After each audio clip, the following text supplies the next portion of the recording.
तो last time हम लोग जियो टेक्निकल इंजीनियरिंग पढ़ रहे थे श्रिंकेल लिमिट के बारे में। कैसे हम लोग फाइंड आउट करते हैं अगर कोई पर्टिकुलर सोयल है जो हम लोग जिसको बोलते हैं नेचुरल सोयल या एयर ड्राई सोयल या पार्शियली सेचुरेटेड सोयल। और किसी भी टाइम अगर हम लोग फाइंड आउट करना है कि उस सोयल में लिक्विड लिमिट कितना है, प्लास्टिक लिमिट कितना है, तो उसके बारे में हम लोग डिटेल में पढ़ चुके हैं कैसे हम लोग फाइंड आउट करते हैं। तो लास्ट टाइम हम लोग डिस्कस कर रहे थे कि श्रिंकेल लिमिट क्या होता है और कैसे फाइंड आउट करेंगे। तो आज हम लोग वही पढ़ेंगे श्रिंकेल लिमिट के बारे में, और मैक्सिमम पढ़ने का प्रयास करेंगे कि आज हम लोग ये भी कंप्लीट कर लें कि कैसे हम लोग कोई पर्टिकुलर सॉइल है या नेचुरल सॉइल है तो उसमें श्रिंकेल लिमिट कैसे फाइंड आउट करते हैं। तो श्रिंकेज लिमिट डेफिनेशन समझने के लिए हम लोग एटलबर्ग जो कंसिस्टेंसी कर्व था उसको समझना बहुत जरूरी है। तो कंसिस्टेंसी कर्व हम लोग जानते हैं वॉल्यूम और वाटर कंटेंट के बीच में ड्रॉ करते हैं, और डायग्राम इस तरह से एक लीनियर डायग्राम होता है, और इसी में हम लोग चार जो सोल एटलबर्ग के अकॉर्डिंग जो चार स्टेज हैं सोइल के वो रिप्रेजेंट करते हैं। तो अगर वाटर कंटेंट की वैल्यू बहुत ज़्यादा है या और उसके मैक्सिमम क्वांटिटी होने की वजह से सोइल आपका अगर सूप फॉर्म में दिख रहा है, इसका मतलब ये है यहाँ पे अगर वाटर कंटेंट ज़्यादा है तो जो भी सोइल होगा वो लिक्विड स्टेज में होगा। अगर इससे थोड़ा सा वाटर हम लोग रिड्यूस करेंगे इसको बाय ओवन ड्राइंग करके, तो जो भी स्टेट मिलेगा उसके बाद होता है प्लास्टिक। और इस प्लास्टिक की स्टेट से अगर हम लोग वाटर कंटेंट रिड्यूस करेंगे, कम करेंगे, तो जो भी स्टेट मिलता है उसको हम लोग बोलते हैं सेमी सॉलिड। और सेमी सॉलिड से जब हम लोग वाटर रिड्यूस करेंगे तो जो स्टेट मिलेगा उसको हम लोग बोलते हैं सॉलिड। सेमी सॉलिड से सॉलिड जो कन्वर्जन है ये बहुत इंपॉर्टेंट है। इंपॉर्टेंट इसलिए है क्योंकि यहाँ से जो कर्व है वो लीनियर होता है और यहाँ पे जो वॉल्यूम है वो कांस्टेंट होता है। तो ये जो वाई एक्सिस होता है वो वॉल्यूम को रिप्रेजेंट करता है, और जो एक्स एक्सिस है आपका वाटर कंटेंट को रिप्रेजेंट करता है, वाटर कंटेंट। और यह आपका रिप्रेजेंट करेगा वॉल्यूम ऑफ सॉइल। तो अगर यहाँ पे ड्राई स्टेट में आ जा रहे हैं हम लोग, तो जो भी वॉल्यूम हम लोग यहाँ पे रिप्रेजेंट करेंगे dry volume of soil sample, यहाँ पे भी कोई वॉल्यूम होगा और यहाँ पे भी कोई पर्टिकुलर वॉल्यूम होगा। तो चूंकि ये प्लास्टिक टू सेमी सॉलिड या सेमी सॉलिड टू प्लास्टिक, उसको हम लोग बोलते हैं प्लास्टिक लिमिट। और यहाँ पे जो भी लिमिट होगा उसके बारे में हम लोग पढ़ने वाला है जिसको बोलते हैं सिंगल लिमिट। यानी सिंगल लिमिट का अगर आसान डेफिनेशन हम लोग देखें तो एक आसान डेफिनेशन ये है कि water content at which soil change from semi solid consistency to solid consistency. तो एक तो डेफिनेशन ये है कि हम लोग ऐसे ही एक समझ लें, यानी जिस वाटर कंटेंट पे सोयल सेमी सॉलिड से सॉलिड में कन्वर्ट होता है उस वाटर कंटेंट को हम लोग बोलते हैं श्रिंकेज लिमिट। तो एक तो यह भी डेफिनेशन है इसका, ठीक है। तो एक डेफिनेशन हम लोग याद रखेंगे, water content at which soil change from semi solid consistency to solid consistency. तो एक डेफिनेशन यह हो गया आपका चेंज कहाँ से हो रहा है, यहाँ पे याद रखेंगे वाटर कंटेंट। हम लोग लास्ट टाइम पढ़े भी थे कि वाटर कंटेंट जो भी लिमिट्स हैं वो वाटर कंटेंट ही होता है। तो एक पर्टिकुलर वाटर कंटेंट होगा जिसपे कोई ना कोई चेंजिंग होगा स्टेट का। तो यानी जितने भी लिमिट्स एटलबर्ग के हैं, चाहे लिक्विड लिमिट हो, चाहे प्लास्टिक लिमिट हो, चाहे श्रिंकेज लिमिट हो, वो क्या होते हैं वाटर कंटेंट की वैल्यू होगी। श्रिंकेज लिमिट में हम लोग क्या पढ़ रहे हैं अभी, एक डेफिनेशन में बताया कि आसान अगर समझना है बहुत आसान लैंग्वेज में, तो एक आप ये बता सकते हैं कि water content at which soil semi solid consistency change to solid consistency known as shrinkage limit. तो एक तो डेफिनेशन ये हो गया, यानी वाटर कंटेंट जिसपे सेमी सॉलिड से सॉलिड में हम लोग जा रहे हैं उस वाटर कंटेंट को हम लोग बोलते हैं श्रिंकेज लिमिट। तो याद रखेंगे वाटर कंटेंट की वैल्यू जिसपे क्या हो रहा है, चेंज हो रहा है, चेंज सॉयल। कौन चेंज हो रहा है, सॉयल चेंज हो रहा है। कहाँ से कहाँ तक, यह चेंज होगा आपका सेमी सॉलिड टू सॉलिड। तो इस वाटर कंटेंट के वैल्यू को हम लोग क्या बोलेंगे, इस वाटर कंटेंट के वैल्यू को बोलेंगे श्रिंकेज लिमिट।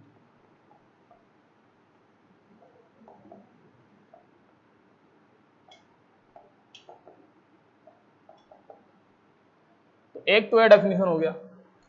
अब अगर थोड़ा सा मैकेनिज्म हम लोग देखें इस डायग्राम का, इस कंसिस्टेंसी कर्व का, तो अगर लिक्विड लिमिट के रेस्पेक्ट में अगर वॉल्यूम को हम लोग डिफरेंट कर रहे हैं तो इसको डिनोट कर सकते हैं V सफिक्स में L, और प्लास्टिक लिमिट के करेस्पॉन्डिंग और वॉल्यूम को रिप्रेजेंट कर रहे हैं, इसको हम लोग लिख सकते हैं VP। हम लोग पढ़ भी चुके हैं डीप में कि क्या होता है ये सारे टर्म्स।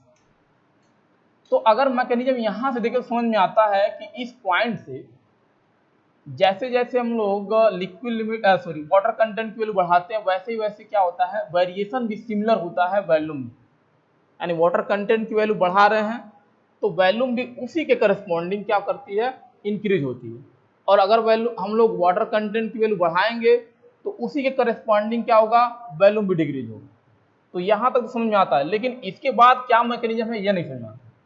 लेकिन इतना क्लियर है कि अगर यहाँ पे कोई वाटर कंटेंट की वैल्यू है जिसको हम लोग बोल रहे हैं श्रिंकेज लिमिट, तो श्रिंकेज लिमिट के बाद क्या होता है, अगर श्रिंकेज लिमिट के बाद भी हम लोग क्या करें, वाटर कंटेंट की वैल्यू रिड्यूस करते हैं, तो उस केस में क्या होता है कि वॉल्यूम कांस्टेंट ही होना चाहिए, डिक्रीज नहीं होना चाहिए। अगर श्रिंकेज लिमिट से भी कम हम लोग वाटर कंटेंट कर रहे हैं बाय ओवन ड्राइंग, तब भी क्या होगा, वॉल्यूम डिक्रीज नहीं होगा। लेकिन अब तक उल्टा था, अगर हम लोग वाटर कंटेंट की वैल्यू डिक्रीज कर रहे थे तो वॉल्यूम भी डिक्रीज हो रही थी, अगर वाटर कंटेंट की वैल्यू हम लोग इंक्रीज कर रहे थे तो वॉल्यूम भी क्या हो रही थी, इंक्रीज हो रही थी। लेकिन श्रिंकेज लिमिट के केस में क्या है, इस एट श्रिंकेज लिमिट यानी इस लिमिट के बाद क्या होता है, अगर हम लोग वाटर कंटेंट की वैल्यू डिक्रीज भी करेंगे, अगर इस सॉइल से वाटर निकालेंगे भी तो भी क्या होता है, वॉल्यूम डिक्रीज नहीं होता क्योंकि सॉलिड हो गया। तो यहाँ पे होता क्या, मैकेनिज्म क्या होता है, इस पॉइंट पे मैकेनिज्म ये होता है कि जब हम लोग यहाँ से वाटर को रिड्यूस करते करते यहाँ तक पहुँच गए हैं, तो यहाँ पे क्या होगा, यहाँ तक पूरा का पूरा जो पोर होगा सॉइल सैंपल का, अगर एक पर्टिकुलर सॉइल सैंपल पे हम लोग ये स्टडी कर रहे हैं, तो उस पर्टिकुलर सॉइल सैंपल में जो पोर होगा अब तक यहाँ तक क्या होता है, पूरा वो वाटर से भरा होगा, पोर जो होगा पूरा का पूरा वाटर से भरा होगा। इस पॉइंट पे क्या होता है, इस पॉइंट पे अगर हम लोग उसको हीट करते हैं सॉइल सैंपल को, तो जो वाटर है पोर के अंदर, वॉइड के अंदर, वह इक्वल वॉल्यूम में किससे रिप्लेस हो जाता है, एयर से रिप्लेस होता है। इसलिए क्या है, वॉल्यूम कांस्टेंट है। यानी हम लोग जब भी हीट करेंगे तो क्या निकलेगा, एयर, आपका वाटर ही निकलेगा। और वाटर कहाँ रहता है, यह वॉइड के अंदर रहता है। तो इस पॉइंट पे क्या होता है, अगर हम लोग वाटर की वैल्यू रिड्यूस भी करें, वाटर कंटेंट की वैल्यू रिड्यूस भी करेंगे, तो होता क्या है, जो वॉइड के अंदर वाटर होता है वह इक्वल वॉल्यूम यानी सेम वॉल्यूम एयर से रिप्लेस हो जाता है। इसलिए यहां से यहां तक क्या होता है, वॉल्यूम जो होती है कांस्टेंट होती है।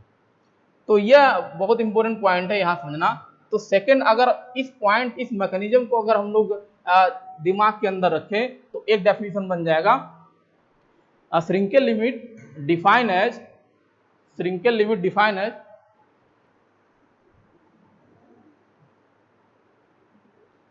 तो हम लोग पढ़ रहे थे कि इस मैकेनिज्म के बेसिस पे अगर वैल्यू हम लोग वाटर कंटेंट की वैल्यू डिक्रीज भी कर रहे हैं तो वैल्यूम क्या हो रही है, कांस्टेंट हो रही है, वैल्यूम की वैल्यू कांस्टेंट है। तो अगर इस पॉइंट ऑफ व्यू से हम लोग अगर डिफाइन करें श्रिंकेज लिमिट को, तो दूसरा डेफिनेशन क्या है, it define as the maximum water content beyond which further reduction in water content does not lead to change volume of soil. इसका मतलब यह है कि अगर यानी मैक्सिमम क्वांटिटी वाटर का, जिसके बाद अगर हम लोग और भी वैल्यू कम कर रहे हैं वाटर कंटेंट की, तो वॉल्यूम क्या होगा, सॉइल सैंपल का वॉल्यूम जो होगा वह चेंज नहीं होगा। तो further reduction in water content does not lead to change volume of soil. यानी तो मैक्सिमम क्वांटिटी, यहाँ पे जो भी वाटर कंटेंट होगा ये मैक्सिमम क्वांटिटी होगा वाटर का, जिसके बाद अगर थोड़ा सा भी वैल्यू हम लोग चेंज कर रहे हैं तो वॉल्यूम क्या होगा सॉइल का, वो चेंज नहीं होगा, कॉन्स्टेंट होगा। बिकॉज में क्या, इसके पीछे रीजन क्या है, इसके पीछे रीजन ये है कि अगर यहाँ पे क्या होता है कि इस पॉइंट पे पूरा का पूरा अभी जो पोर है या वॉइड है सॉइल सैंपल का, वाटर से फिल्ड है। इससे थोड़े से भी पहले अगर हम लोग वाटर कंटेंट की वैल्यू अगर डिक्रीज भी करेंगे, तो जैसे ही इस पॉइंट से यहाँ पे आएगा, इस पॉइंट से इधर जैसे ही सॉइल आपका मूव करेगा just below below the shrinkage limit, जैसे ही मूव करेगा पूरा का पूरा वाटर क्या होता है, पूरा का पूरा वाटर जितनी वैल्यू में वाटर है वह रिप्लेस हो जाता है किससे, वह रिप्लेस हो जाएगा सॉलिड से। तो because replacement of water in same volume by water. तो ये रीजन इसके पीछे कि वॉल्यूम कांस्टेंट क्यों रहती है। तो दूसरा डेफिनेशन आप याद रखेंगे, तो ये बहुत इंपॉर्टेंट है न्यूमेरिकल पॉइंट ऑफ व्यू से कि यह डेफिनेशन आप याद रखें कि क्या मैकेनिज्म यहाँ होता है। थर्ड अगर हम लोग बात करें तो ये भी एक थर्ड डेफिनेशन की बात करें तो थर्ड डेफिनेशन ये भी हो जाता है, तो minimum water content at which soil just completely fully saturated. तो वाटर श्रिंकेल लिमिट पे क्या होता है, श्रिंकेल लिमिट पे यह होता है आपका कि पूरी की पूरी जो सोयल है, श्रिंकेल लिमिट के केस में यहाँ पर पूरा का पूरा जो सोयल है क्या होता है, सोयल का मतलब क्या है कि उसमें जो पोर है, उसमें जो वाइड है वह पूरा का पूरा वाटर अभी भरा होगा।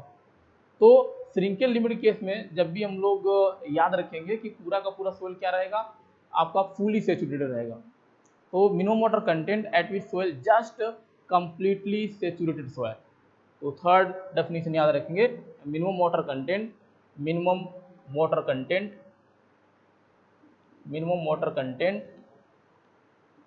Eight which soil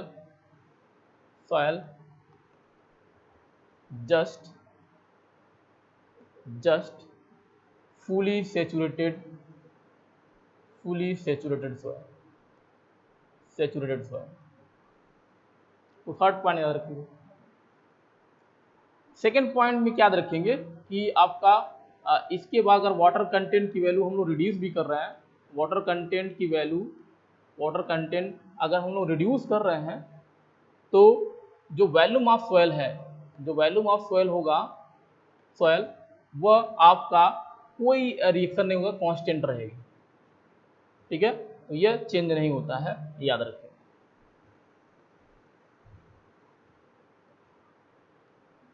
does not change. तो 3 पॉइंट बहुत इंपॉर्टेंट है। ये अगर श्रिंकेल लिमिट के बारे में अगर ये 3 पॉइंट हमें पता है, इसका मतलब श्रिंकेल लिमिट को हम लोग डीपली जानते हैं कि श्रिंकेल लिमिट होता क्या है।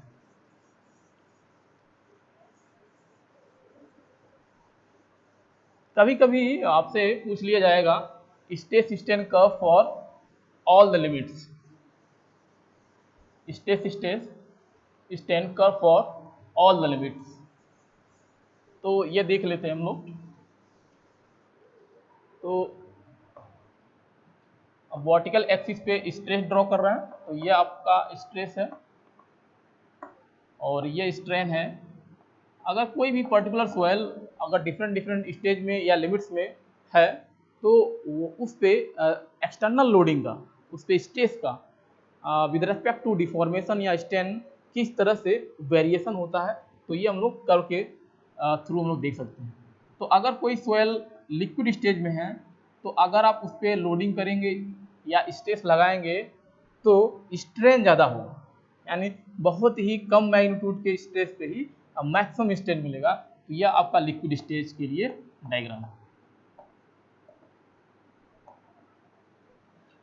और अगर प्लास्टिक में होगा तो थोड़ा सा रेजिस्टेंस क्रिएट करेगा, थोड़ा सा रेजिस्टेंस जनरेट करेगा, लेकिन उसमें भी स्ट्रेन ज़्यादा ही होगा। तो ये आपका प्लास्टिक स्टेज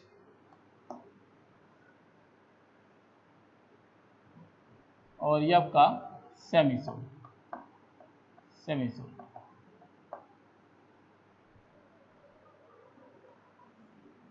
और अगर सॉलिड है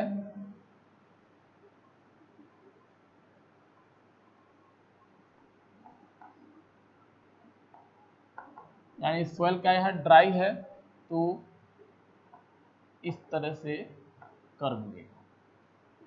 तो ये है stress strain curve for different limits of soil या डिफरेंट स्टेज ऑफ सॉइल। तो ये देख सकते हैं।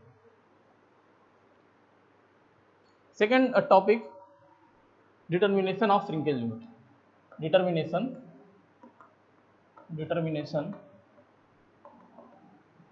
Of shrinkage limit.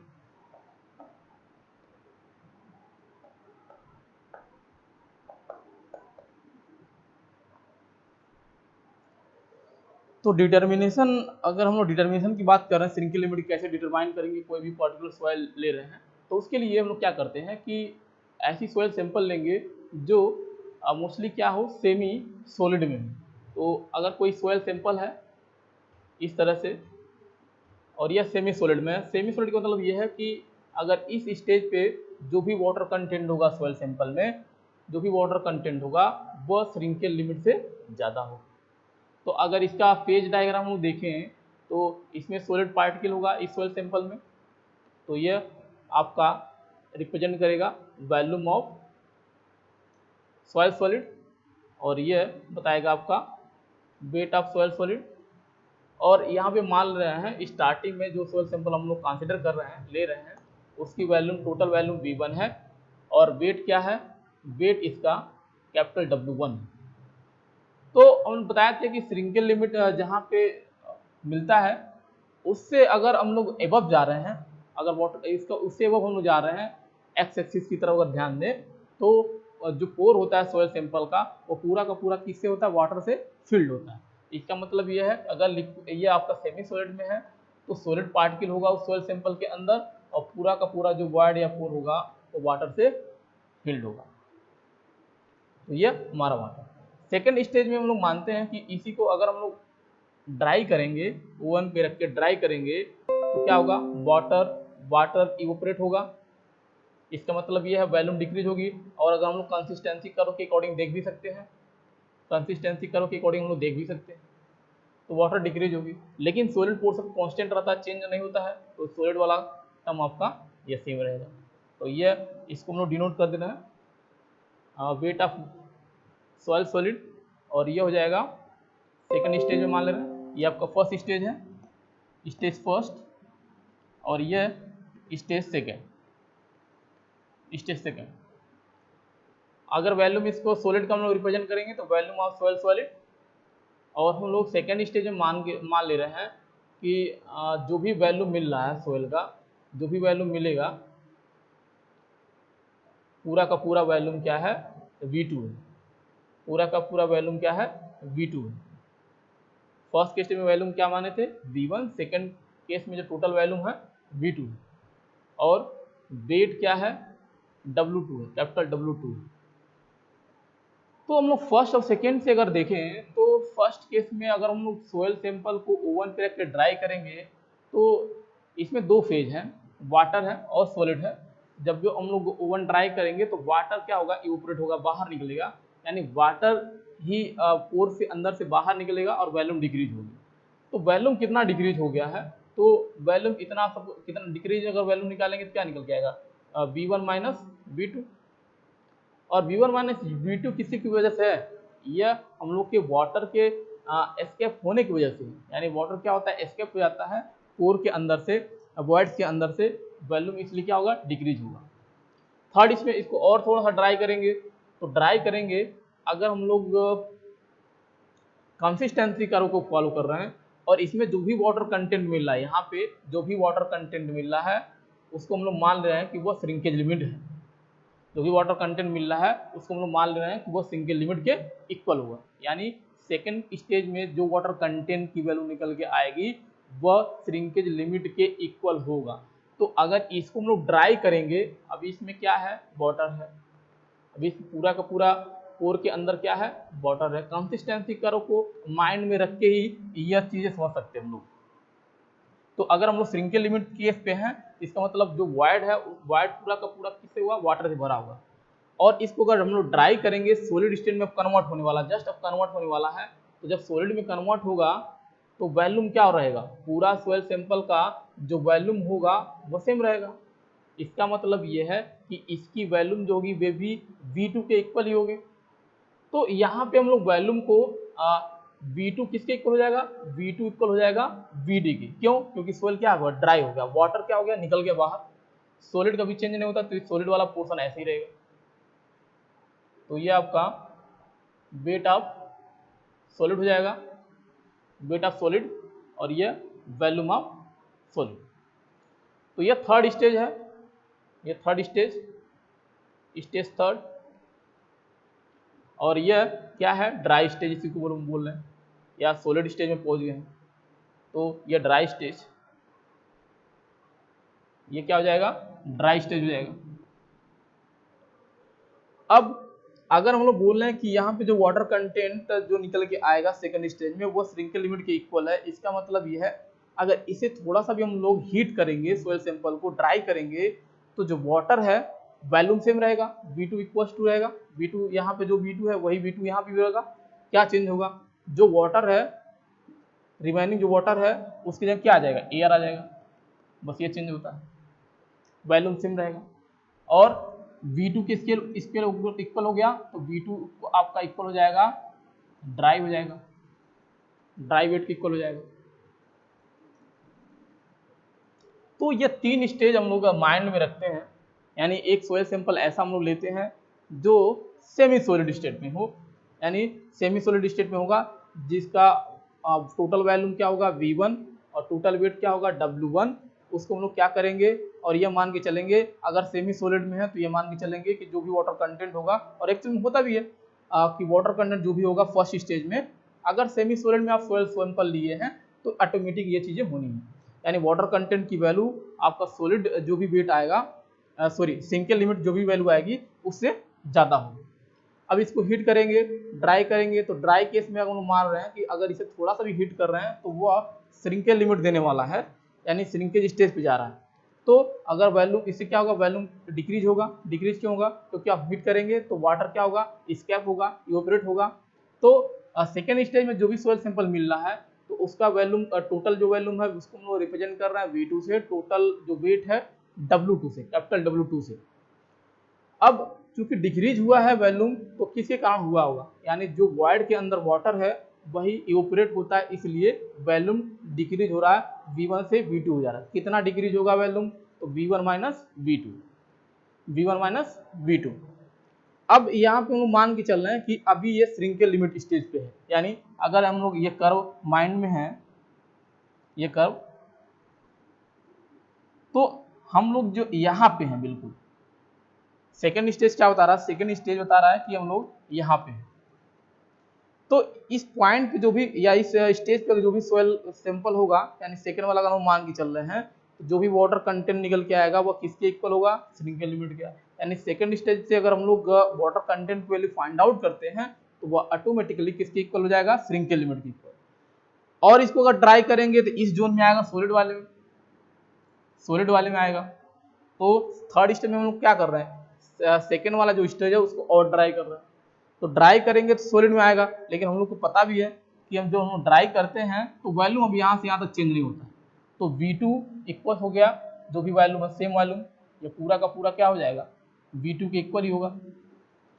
तो V2 को हम लोग VD, चूंकि ड्राई स्टेज हो जा रहा है, पूरा का पूरा ड्राई है, इसलिए हम लोग यहाँ पे जो V2 है उसको हम लोग VD के इक्वल लें। तो VD मतलब ये नहीं है कि सॉलिड का वैल्यू, VD का मतलब ये है volume of air plus volume of soil solid, यह है VD। तो ये थर्ड स्टेज है, ये थर्ड स्टेज आप समझ गए। तो श्रिंकेल लिमिट किसी भी सोयल सैंपल का आप फाइंड आउट कर सकते हैं कि कैसे निकालेंगे। अब क्या करेंगे, फर्स्ट स्टेज के केस में कितना वाटर है ये हम लोग फाइंड आउट करते हैं।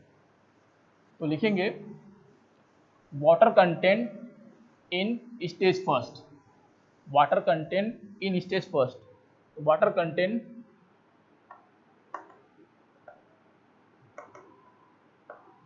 In stage first. तो फर्स्ट स्टेज में अगर हम वाटर कंटेंट निकालेंगे क्या लिख सकते हैं, तो W टोटल वेट है equals to, W total weight है W1, तो W1 माइनस, अगर हम लोग यहाँ पे सॉलिड का वेट निकाल दे रहे हैं तो जो भी वेट बचा होगा किसका वेट होगा, वाटर का। हम लोग निकाल रहे हैं फर्स्ट से सेकेंड में जा रहे हैं, देख रहे हैं क्या चेंजिंग हो रहा, कितना वेट लॉस हो रहा है। तो loss of weight of water from first stage to second stage. जब हम लोग फर्स्ट स्टेज से सेकेंड स्टेज में जा रहे हैं तो देख रहे हैं कितना जो लॉस हो रहा है वेट वाटर का वो कितना है। तो हम लोग देखेंगे पहले तो वॉल्यूम कितना लॉस होगा, वॉल्यूम जो भी लॉस होगा वो वाटर का ही हो रहा है। तो हम लोग देख रहे हैं कितना लॉस होगा, यह हो रहा है V1 minus V2 volume loss हुआ। पहले V1 क्या था, V1 पहले टोटल वॉल्यूम क्या था V1, दूसरे में क्या है वैल्यूम V2। तो वॉल्यूम कितना लॉस हुआ, तो आपका कितना वैल्यूम लॉस होगा, तो डिफरेंट निकालेंगे V2 minus V1 minus V2। तो V1 माइनस V2 जो वॉल्यूम लॉस हो रहा है तो इसमें कौन क्या है, कौन सा मीडियम है, इसमें वाटर है यानी वाटर लॉस होगा। तो वेट हम लोग निकाल रहे हैं, वेट ऑफ वाटर, तो इसमें यूनिट वेट ऑफ वाटर से मल्टीप्लाई करेंगे, ये वेट निकल जाएगा। अब निकालेंगे हम लोग wait of water, wait of water in stage second. तो सेकेंड स्टेज में हम लोग वेट ऑफ वाटर निकालेंगे तो क्या निकल के आएगा, पहले स्टार्टिंग में कितना वेट था स्टेज फर्स्ट में W1 माइनस WS था, सेकेंड में गए तो इतना डिक्रीज हो गया, डिक्रीज हो गया। तो पहले स्टार्टिंग वाटर इतना था, सेकेंड में जब गया तो इतना बाहर निकल गया, तो जो बचा होगा अब वह सेकेंड स्टेज में वाटर होगा, तो निकल के आ जाएगा wait of water in second stage. तो यहां पे निकालेंगे water content, water content, water content in stage second. तो सेकेंड स्टेज में वाटर कंटेंट निकालेंगे तो किसके इक्वल आएगा, यह श्रिंकेल लिमिट के इक्वल आएगा। तो वाटर कंटेंट का formula wait of water, wait of water in stage second, in stage second divide by weight of soil solid, wait of soil solid, solid. तो सेकेंड स्टेज में wait of water कितना आया, तो second stage में wait of water है capital W1 minus WS minus V1 minus V2 into gamma W divide by weight of soil solid. तो wait of soil solid क्या है, small WS है। यह WS आपका श्रिंकेज लिमिट बताता है, ये क्या बताता है, श्रिंकेज लिमिट। तो इस तीनों स्टेज से, इन तीन डायग्राम से हम लोग श्रिंकेज लिमिट की वैल्यू फाइंड आउट कर सकते हैं। तो श्रिंकेज लिमिट यहाँ से निकल जाएगा इस फार्मूले से। इसको और अगर मॉडिफाई करेंगे हम लोग, इसको अगर थोड़ा सा और मॉडिफाई किया जाए तो इसको हम लोग ऐसे लिख सकते हैं, अगर ये टर्म देखें तो ये बताता है कि फर्स्ट स्टेज में कितना वाटर कंटेंट है। अगर W1 minus WS divide by WS करेंगे तो ये फर्स्ट स्टेज का वाटर कंटेंट हो जाएगा। तो इसको ऐसे भी लिख सकते हैं, shrinkage limit equals to water content in first stage, water content in first stage minus loss of weight of water from stage first to second stage, यानी V1 minus V2 multiply by gamma W divide by weight of soil solid. तो ये भी formula हो सकता है। अगर first stage में water content पता है और कितना वॉल्यूम डिक्रीज हो रहा है तो इस फार्मूले से हम लोग फाइंड आउट कर सकते हैं श्रिंकेज लिमिट की वैल्यू। इसको और मॉडिफाई करेंगे,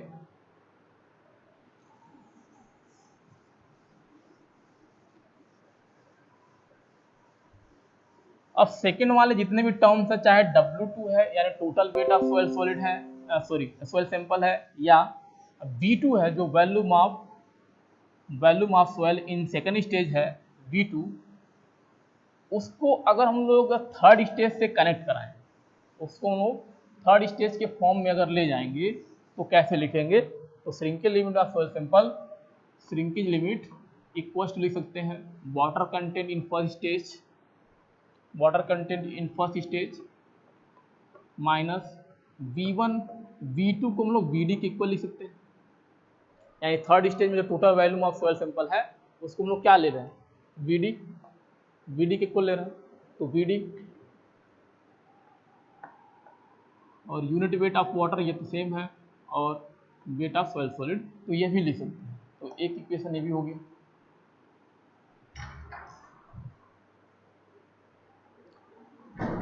अब ये तो था कि loss of weight of water, loss of weight of water के फॉर्म में हम लोग फाइंड आउट कर रहे थे वाटर कंटेंट की वैल्यू, यानी पहले स्टेज से हम लोग जोड़ करके, पहले और सेकंड स्टेज से जोड़ करके वाटर कंटेंट सेकंड स्टेज में निकाल रहे थे, और जो सेकंड स्टेज में वाटर कंटेंट निकल के आ रहा था उसी को हम लोग बोल रहे हैं श्रिंकेज लिमिट। अब केवल एक ही डायग्राम से अगर श्रिंकेज लिमिट फाइंड आउट करना है, केवल सेकंड से अगर फाइंड आउट करना है तो कैसे करेंगे, तो ये बहुत इंपॉर्टेंट है। अगर सेकंड डायग्राम से ही फाइंड आउट करना, ये स्टेज हमें पता है, ये पोजीशन पता है सॉइल सैंपल का, और ये डायग्राम हमारे पास है, तो केवल इस डायग्राम का यूज करके हम लोग श्रिंकेज लिमिट फाइंड आउट कर सकते हैं। तो सेकंड, अगर सेकंड हम लोग वे देखें, हम लोग के पास है सॉइल, जो भी तीन कंडीशन हम लोग पढ़े थे, first stage, second stage, third stage. अगर केवल थर्ड स्टेज से श्रिंकेज लिमिट फाइंड आउट करना है तो कैसे फाइंड आउट करेंगे, नेक्स्ट लेक्चर में हम लोग पढ़ने प्रयास करेंगे। थैंक यू, आज के लिए इतना ही।